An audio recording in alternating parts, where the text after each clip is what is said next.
Once upon a time, there was a wealthy man who, as he grew older, realized that suffering came to everyone, whether rich or poor. Deciding that money and status were not worth the pain, he gave up his riches and became a humble monk. He went into the forest, where he practiced meditation, cleared his mind of unwholesome thoughts, and found deep contentment. His peaceful demeanor attracted 500 followers. In those days, most monks were very serious. But this monk was different. Despite his dignified appearance, he always had a gentle smile on his face. No matter what happened, he maintained his inner joy. On joyful occasions, his smile was the broadest, and his laughter was the warmest. People often asked him about his constant happiness. He would smile and say, "If I told you, you wouldn't believe me. And if you thought I was lying, it would be a dishonor to my master." His wise master, who understood the source of the monk's happiness, made him his top assistant. One year, after the rainy season, the old monk and his followers went to the city. The king, a good man who took his responsibilities seriously, offered them a place to stay in his pleasure garden for the spring. The king was always burdened with worries protecting his people, managing conflicts, handling his wife's disputes, and dealing with threats against his life. He was so overwhelmed that he rarely had time to enjoy life.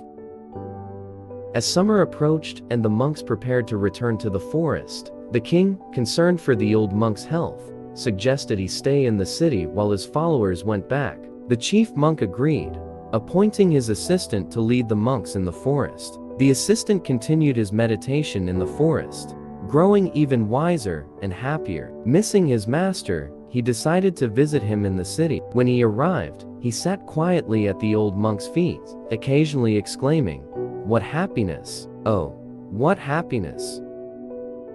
The king came to visit and was surprised that the assistant did not greet him properly. Annoyed, the king thought, "With all my worries, I take time out to visit, and this monk doesn't even acknowledge me. How disrespectful." He said to the chief monk, "This monk must be foolish from overeating. Why is he so full of happiness and so lazy?" The chief monk replied, "Oh, king, be patient, and I will explain. This monk was once a king like you, wealthy and powerful. He gave up his royal life to become a monk. Now, he finds his current joy far greater than the happiness he knew as a king.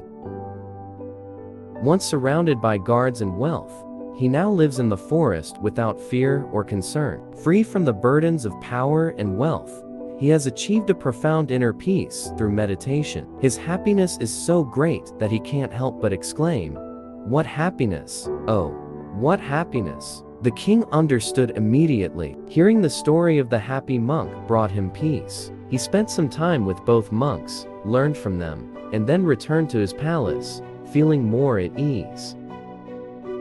Later, the happy monk returned to his master in the forest. The old chief monk lived out his remaining years and was reborn in a high heavenly realm.